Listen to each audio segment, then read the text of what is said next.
I've been looking at the replacing, because there is quite a bit of play. The bushings at the top here, they were totally gone.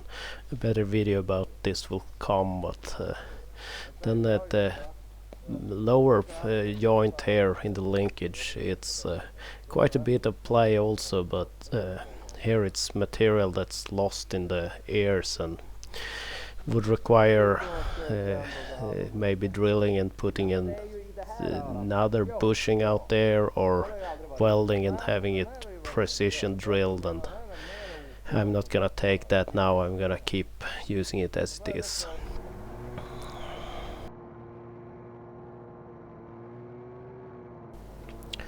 Spent a good half a day when it was good weather, just taking the snowmobile all around and seeing if I had any trees falling over because of the wind this winter, but it looked really good. I found one good spruce that is too hard to get to, so maybe later.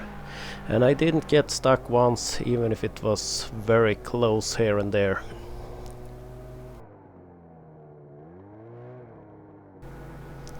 Have a little bit of pine trees in some areas that are looking really good actually, so I'm keen to check on them every winter to see that I don't have a lot of downfall or wind damage, storm damage.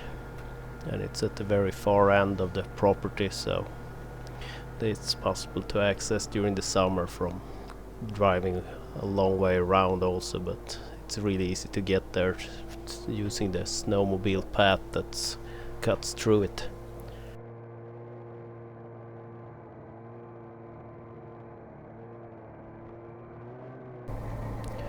And the day after I had been out with the snowmobile, we got some really heavy winds and a little bit of snow in it. Mainly what was already on the ground was moved, and there was some heavy snow drifts here. It's an area that gets a lot of snow drifts in the winter, and it clogged up the road so badly there was no chance for any trucks to haul out the last of the timber, so out with the tractor. And I didn't even dare to go downhill through the snow because it was leaning quite a lot, and worried about getting stuck or being forced out into the ditch, so I ended up backing down. And the snow blower, it's the only thing we have now that can remove snow from the roads, so backing up and slowly making a little bit of progress, clearing it. Took a couple of hours.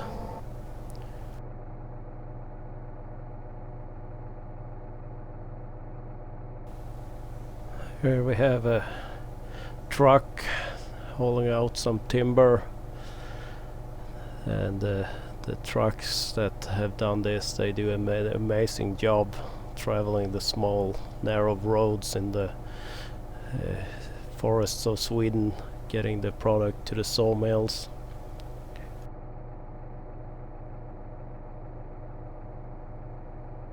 And also the preliminary numbers shows that the volume might be even lower than the machine have said. I'm roughly 10% off, and I know I've been in the region of 7% off on big trees when checking them with the timber tails, but it still felt like we'll see. I will do a more thorough video on this when the final numbers are in, but it looks a little bit bad, and compared to the plans that have been made for this property and the volume of timber on the different areas, and got a little worried with, oh yeah, here I'm checking that the camera is running because it keeps turning on and off on me. So I wanted to measure the area that was cut, if it lives up to the number I was aiming for, and it turns out it might be a little bit smaller. I'm at 7 hectares after measuring it with a GPS compared to the 8 that was aimed for. I also took it a little trip around that little area that was saved, where it's a little bit swampy land or running water here in the trench. So a protective zone has been saved. So, and with that deducted from the total area, it's right around 7 hectares. And I decided to go ahead because it was really good weather to look at some other areas if any trees had fallen down. I found one more spruce that looks good and is fallen down, but it's not worth bringing out the forest machines to that one. I might use the excavator to pull it out later this spring, because it has to do some work not far away from it. And I got stuck, and I have been battling a cold for a couple of days here and felt a little bit weak to start struggling with it too much. Luckily it was not too far from the road, so my dad could get there and help out, luckily.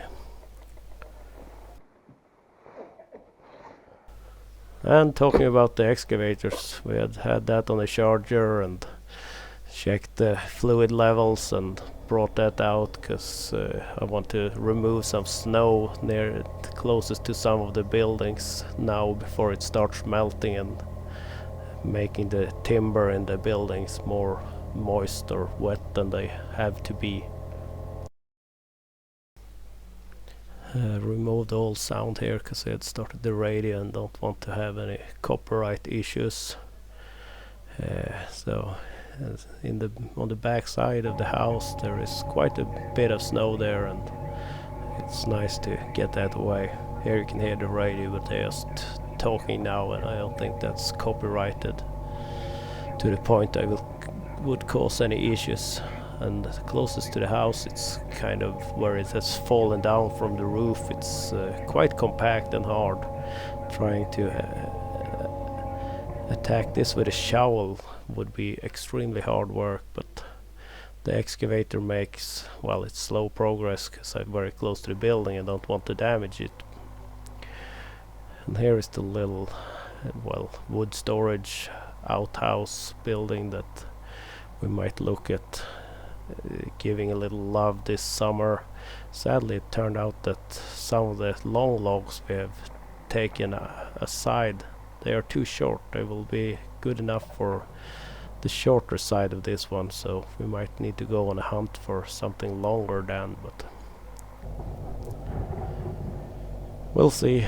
And also it wasn't that much on the front side of the house, but the machine was up and running, so I removed a little snow there too.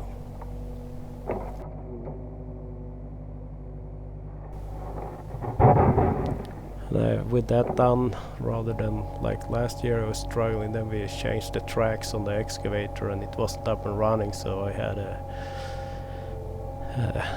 I tried here to make a little trench on the side to stop the water when it starts melting to run down the road and erode the material away. With the excavator you just cut a trench in the ice and the water should start following that and go off to the side. It was a lot more work with just some shovel and an axe, or like I did last year. It might have been in one of the videos from last year, but the excavator makes it so easy. I will have to bring it out later and do a few more trenches in some other areas.